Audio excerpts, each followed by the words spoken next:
Bonjour à tous, que Dieu vraiment vous bénisse en cet instant, que la grâce de Dieu soit avec vous dans cette émission. Dites-nous, homme de Dieu. Nous continuons le message sur la grâce de céder à la volonté de Dieu. Prenez un cahier, un stylo, une Bible et notez tout ce que nous allons vous enseigner encore aujourd'hui. Alors préparez-vous à recevoir la semence qui va changer votre destinée. Nous allons prier pour que vraiment Dieu puisse nous conduire encore en cet instant. Le troisième volet, la grâce de céder à la volonté de Dieu. Nous prions. Seigneur notre Dieu, je veux te bénir et te rendre grâce. Merci encore pour cet instant glorieux, Seigneur, parce que je crois qu'à chaque fois où on vient dans ta présence, c'est un moment glorieux, Seigneur, un moment formidable, un moment où, Seigneur, que tu manifestes ta gloire. Seigneur, à travers ta parole, tu opères parce que ta parole a été envoyée pour guérir, pour libérer, pour orienter, pour établir, Seigneur, pour fortifier, Seigneur. Je te bénis pour ce moment. Parle à travers ma bouche, au nom de Jésus-Christ. Donc nous continuons notre message sur la grâce de céder à la volonté de Dieu. Nous allons prendre Genèse chapitre 22. On s'était arrêté dernièrement au verset 3. Donc nous avons vu que Abraham est parti dès le bon matin et il a pris 2 serviteurs, l'image des témoins, et son fils Isaac, comme Dieu lui avait dit. Il fondit du bois pour l'holocauste et partit pour aller au lieu que Dieu lui avait dit. Donc nous voyons que Abraham aussi, il avait le sens de l'organisation. C'est-à-dire avant d'aller en adoration, nous devons nous préparer.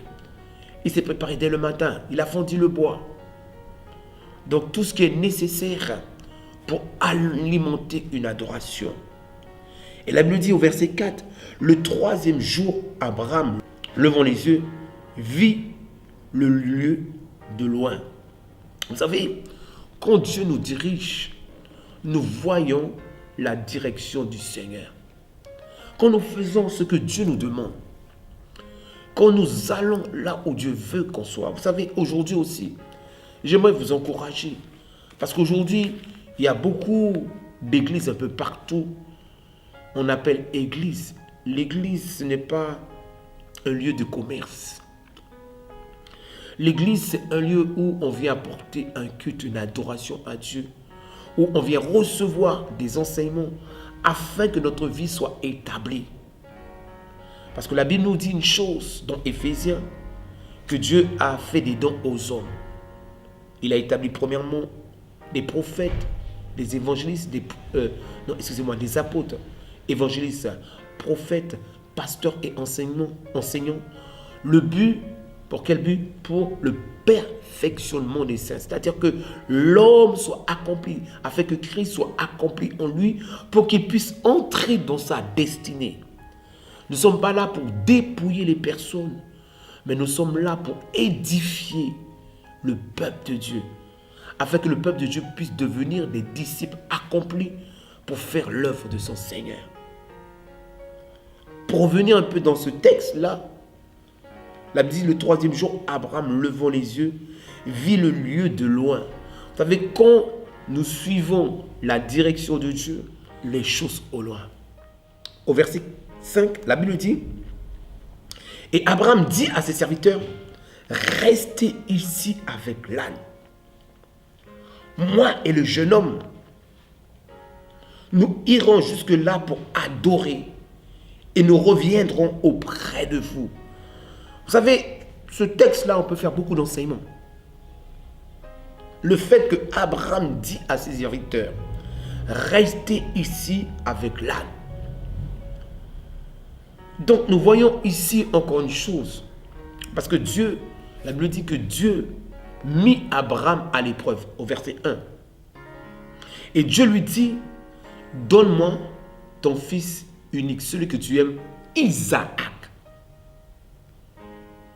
Et tu vas lui offrir sur la montagne. Donc là, Dieu ne dit pas, tu iras avec tes serviteurs, ton épouse, toute ta patrie sur la montagne, mais toi seul. Et avec ton fils unique, Isaac. Donc nous disons au verset 5, Abraham dit à ses serviteurs, restez ici avec l'âne. Moi et le jeune homme, nous irons jusque-là pour adorer et nous reviendrons auprès de vous. Vous voyez la pensée qu'Abraham avait. La Bible dit que Dieu lui dit d'aller apporter l'Holocauste. Pour Abraham, l'Holocauste c'était l'image de l'adoration. L'adoration, c'est le fait de tout donner à Dieu. L'adoration, c'est un mode de pensée. C'est un mode de vie. L'adoration, ce n'est pas le fait de chanter des louanges et des adorations. Oh, on chante des chants doux, des louanges rythmées, puis après on dit, voilà, c'est ça, la louange, l'adoration. L'adoration, c'est un mode de vie. L'adoration, c'est une obéissance à Dieu. Abraham a obéi à Dieu. Dès le matin, il a coupé le bois. Dès le matin, il était dans la présence du Seigneur. Il était en action. Et il prit ses serviteurs pendant 3 jours. Vous savez, le chiffre 3, j'expliquais que c'est l'image de la Trinité. De la Trinité. 3 jours de marche. Donc il y avait une distance de la maison d'Abraham jusqu'à Moria. Vous savez, dans cette distance-là aussi, il pouvait avoir des pensées qui venaient dans le cœur d'Abraham. Parce que la Bible dit, d'où sortent les mauvais désirs? C'est du cœur. Donc Abraham, dans ses pensées, c'est-à-dire dans son âme, il devait avoir un travail qui s'opérait. Il y avait peut-être des courants de pensée qui venaient le taper dans les pensées. Mais Abraham a ramené ses pensées captives pour dire non, j'irai au but. J'ai un objectif à atteindre. Je veux atteindre l'objectif que Dieu m'a appelé à faire. C'est pour cela que j'aimerais vous encourager. Pour pouvoir vivre la gloire de Dieu, il faut apprendre à céder à toute la volonté de Dieu. Il y a des relations que tu dois quitter. Il y a des façons de schémas de pensée que tu dois quitter. Parce que nous devons avoir les schémas de pensée du royaume de Dieu. Nous devons penser comme Dieu pense. Parce que la Bible dit qu'aujourd'hui, nous avons la pensée de Dieu. La Bible dit de ramener toute pensée captive à l'obéissance de Christ. Aujourd'hui, pourquoi nous ne réussissons pas notre vie chrétienne? Pourquoi nous ne réussissons pas dans la vie, dans tout ce que nous entreprenons dans nos entreprises? Parce que nous ne ramenons pas nos pensées à l'obéissance à la loi de Dieu. C'est ce que Dieu a dit à Josué. Médite la parole de Dieu jour et nuit pour agir fidèlement selon tout ce qui est écrit. C'est alors que tu réussiras dans tout ce que tu vas entreprendre. C'est alors que tu auras du succès. Oh, le succès c'est facile. C'est emprunter l'obéissance à la parole de Dieu. C'est écouter l'instruction d'un Père. Notre Père Céleste nous a donné la parole pour nous orienter. Vous savez, c'est comme toute chose. Par exemple, l'appareil que j'ai là, pour pouvoir bien l'utiliser, je dois avoir la notice. Et je suis la notice exactement comment c'est noté et je pourrais utiliser mon appareil pleinement. La parole de Dieu, c'est comme une notice pour votre vie, pour ma vie. Parce que nous avons été créés à l'image de Dieu. Donc Dieu a donné maintenant la notice du fonctionnement pour montrer comment cet homme, cette femme doit fonctionner. Il y a la notice qui est la parole de Dieu. La Bible, c'est la notice de l'homme de Dieu, de l'homme créé à l'image de Dieu, pour savoir comment il doit fonctionner. Tu veux bien fonctionner, il faut que tu prennes la parole de Dieu. Que tu médites la parole de Dieu. C'est-à-dire que tu prends réflexion sur la parole de Dieu. Que tu puisses agir selon les principes de la parole de Dieu. C'est alors que tu vas réussir. Josué a réussi dans tous les domaines. À part une bataille qu'il a loupée parce qu'il y avait quelqu'un qui avait pris un interdit dans sa tente. Mais toutes les batailles que Josué avait entrepris, il a réussi. Pourquoi? Parce qu'il s'est établi sur les principes de Dieu. Il a gardé la parole de Dieu. Il a dit, moi et ma maison, nous servirons l'Éternel. Abraham, lui, il avait cet esprit d'obéissance, de soumission à Dieu. Verset 6, la Bible dit, Abraham prit le bois pour l'holocauste, le chargea sur son fils Isaac et porta dans sa main le feu et le couteau. Cette image du fils d'Isaac qui était chargé du bois, c'est l'image de Christ. Christ est chargé de toutes nos souffrances, de toutes nos douleurs. Mais ce n'est pas le thème aujourd'hui. Et la Bible dit, il porta dans sa main le feu. Le feu, c'est l'image de l'onction. Le couteau, l'image de la parole de Dieu. C'est-à-dire, pour pouvoir avoir une bonne adoration, il faut que tu aies du bois et il faut que tu aies le feu et il faut que tu aies le couteau. Le bois, c'est l'action. Quand on fond du bois, on est en action. On fait un geste. Le feu, c'est l'onction. Et le couteau, la parole de Dieu qui est une épée. Tout ce qu'on doit faire doit être basé sur l'écriture. Comment donner une bonne adoration? Comment céder à la volonté de Dieu? Il faut que tu aies du bois. Et il faut que tu aies du feu. Il faut que tu aies un couteau. La parole de Dieu. Et la Bible dit, et ils marchèrent tous deux ensemble. Alors, parlons à Abraham. Alors Isaac, parlons à Abraham. Son père dit, mon père. Et il répondit, me voici, mon fils. Isaac reprit, voici le feu et le bois. Mais où est l'agneau pour l'holocauste? L'enfant commence à poser des questions maintenant. Ils sont en train de monter sur la montagne. L'enfant commence à dire, mais papa, il y a un problème. Parce que tu m'as toujours enseigné. Pour avoir une bonne adoration, il faut avoir le bois, le feu et le couteau. Il y a le feu, il y a le bois. Mais où est l'offrande? Où est l'agneau? La question, où est l'agneau? Pour toi, peuple de Dieu. Pour toi, mon ami. Où est l'agneau? Abraham répondit, mon fils, Dieu se pourvoira lui-même de l'agneau pour l'holocauste. Et ils marchèrent tous deux ensemble. Donc j'imagine, vous savez, j'aime bien penser. Quand j'étudie la Bible, j'aime bien penser et me mettre dans le contexte. Abraham était âgé. Les années étaient passées. Son fils Isaac, la Bible ne donne pas de précision par rapport à son âge.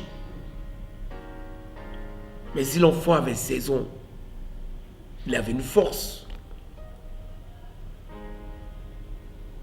Et il pose la question à son père. Où est l'agneau? Dans le cœur d'Abraham, il devait avoir peut-être des palpitations. Il y avait des luttes peut-être dans l'intérieur d'Abraham. Mais comme Abraham était déterminé à faire la volonté de Dieu, de céder seulement à la volonté de Dieu, il a continué à dire, mon fils, le Dieu que nous servons est le Dieu qui pourvoira. Il est l'Éternel, notre berger. Il pourvoit à tous nos besoins j'aimerais ouvrir une parenthèse, tout simplement pour te dire, si l'Éternel est ton berger, il va pourvoir à tous tes besoins émotionnels, sentimentaux, financiers, même matériels, même spirituels. Parce que, comme je disais, à un moment donné, il faut qu'on grandisse dans la connaissance. Le Seigneur va pourvoir. David a dit, j'ai vécu et j'ai vu des personnes être justes. Je n'ai jamais vu le juste mendier son pain. Parce que Dieu pourvoira toujours aux besoins des justes. La Bible dit, l'ange de l'Éternel campe autour de celui qui le craint.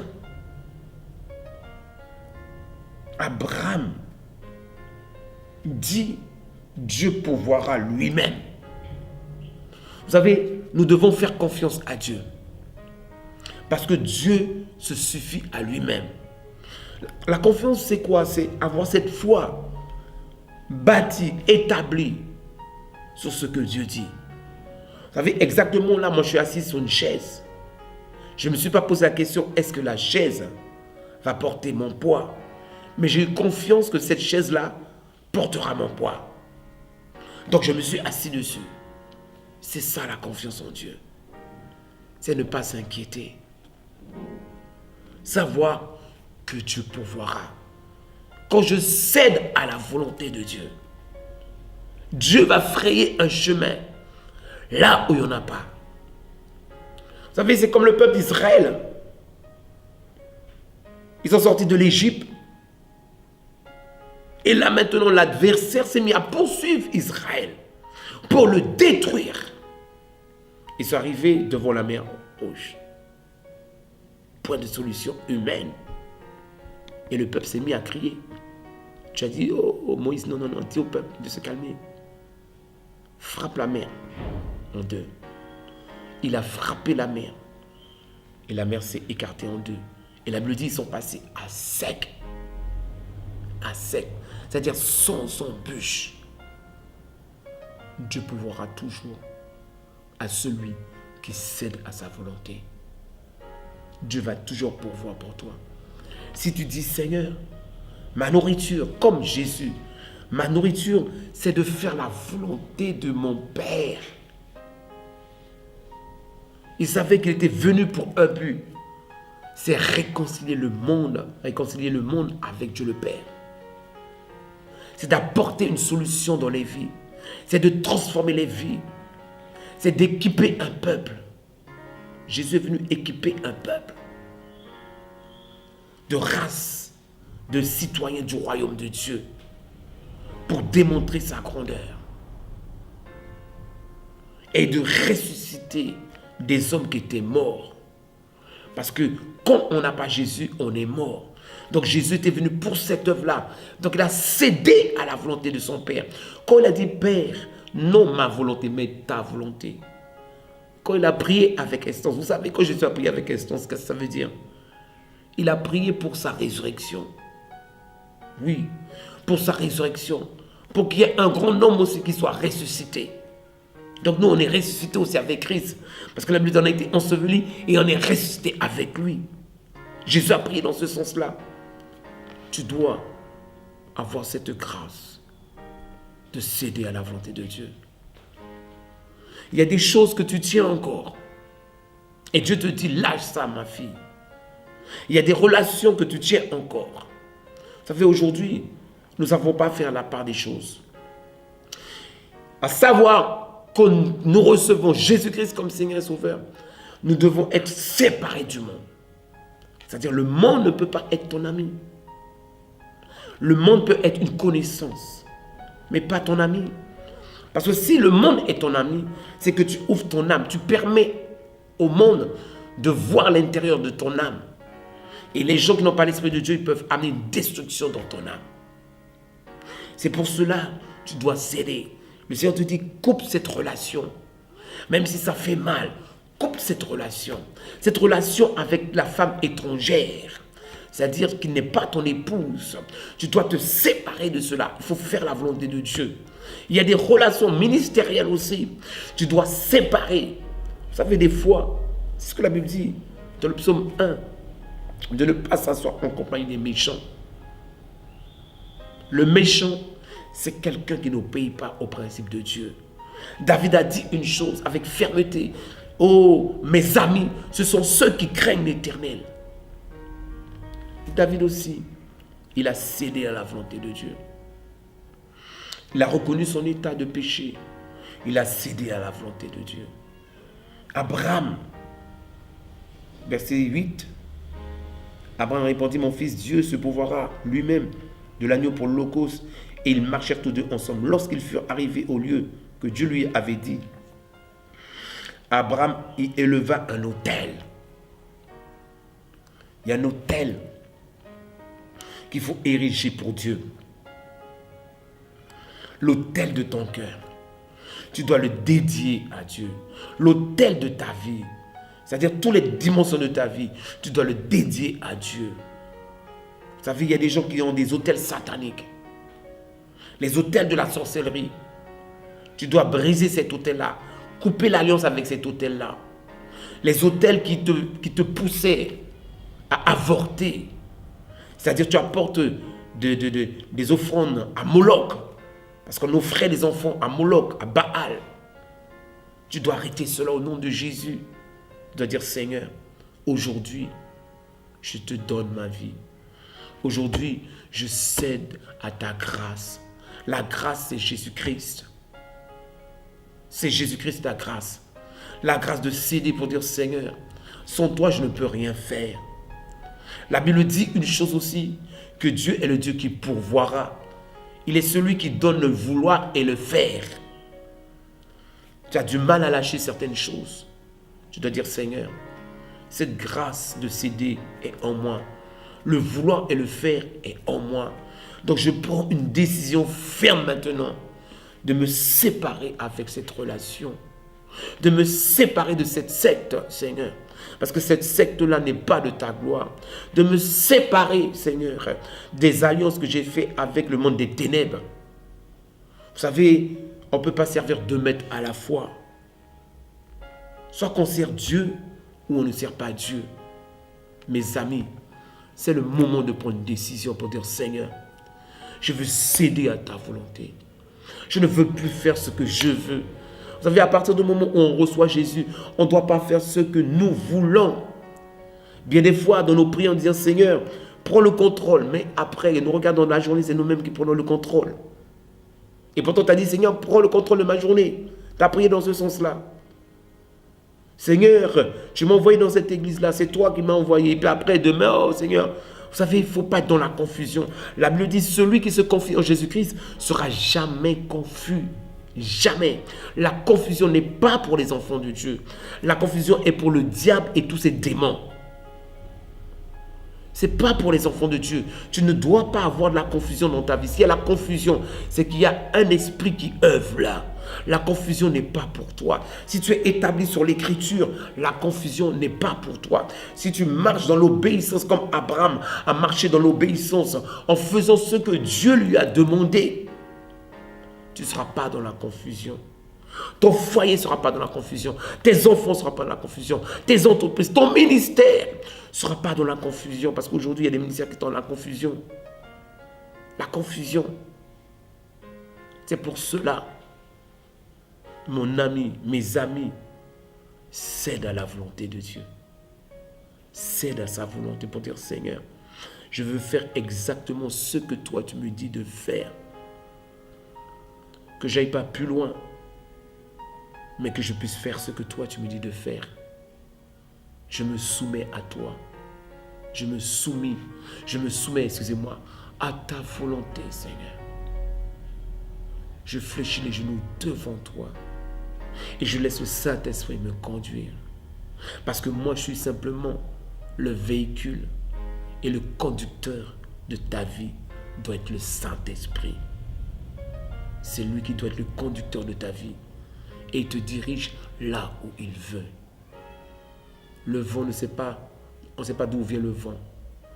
le Saint-Esprit te conduit là où il veut. Parce que c'est un vent dans la direction qu'il veut. Et Dieu a voulu conduire Abraham dans une direction pour que Abraham puisse vivre une autre dimension avec Dieu. Cela est possible pour toi aussi. Alors je t'encourage vraiment à céder à sa volonté. Je t'encourage à dire Seigneur, jusqu'à aujourd'hui, j'ai fait ce que je voulais. Mais aujourd'hui, je prends la décision de ne plus être rebelle. Je prends la décision à céder à ma mentalité. Vous savez, il y a des mentalités de médiocrité qu'il faut mettre de côté. Quand on est enfant de Dieu, on est dans l'excellence. Dans l'excellence. Parce qu'on veut faire les choses d'une manière excellente, comme notre Dieu est excellent. Dans notre adoration, l'excellence. C'est vrai, il y a une progression avec Dieu. Mais on doit toujours chercher l'excellence. Que Dieu vous bénisse. Je ne vais pas te laisser partir comme cela, sans que tu t'aies réconcilié avec le Père Céleste. Jésus est venu sur la terre pour nous réconcilier avec Dieu le Père. C'est-à-dire que tu reçois Jésus-Christ comme Seigneur et Sauveur personnel pour ta vie. J'aimerais que tu puisses prier avec moi. Si tu n'as pas reçu Jésus encore dans ta vie, tu vas prier avec moi en disant Seigneur, je te bénis, je te rends grâce. Merci parce que tu m'as permis d'entendre ta parole, Seigneur. Mais aujourd'hui, je prends une décision ferme de te recevoir comme sauveur parce que tu es mort à la croix pour le pardon de mes péchés. Je te reçois comme Seigneur afin que tu sois au contrôle de ma vie, que tu diriges ma destinée. Oui, parce que c'est toi le berger de mon âme. Je reviens à toi, Seigneur. Oh, accorde-moi ton esprit, Seigneur, afin que réellement je puisse cheminer avec toi. Comme la Bible dit, que je puisse aller de gloire en gloire avec toi. J'aimerais aussi prier pour ta situation. Oh, toi qui vis dans la souffrance, dans la douleur, où tu vois que tout est bloqué. Je vais prier afin que réellement ta situation soit débloquée. Si tu as la foi, j'ai la foi pour toi, que ta situation va être débloquée. Au nom de Jésus, je prie pour cette situation qui est bloquée depuis longtemps, Seigneur. Que ta grâce soit manifeste. Je débloque cette situation afin que cette personne puisse entrer dans le plan que tu as formé pour lui dès le commencement, Seigneur. Oh Seigneur, ce couple soit restauré au nom de Jésus. Cette personne qui désire vraiment enfanter, Seigneur, que la vie vienne dans son ventre maintenant au nom de Jésus. Je viens détruire la sorcellerie maintenant dans ces vies-là maintenant, Seigneur. Je proclame la Seigneurie de Jésus-Christ. Que le changement soit opérationnel maintenant au nom de Jésus-Christ. Donc je vous dis que Dieu vous bénisse et à très bientôt.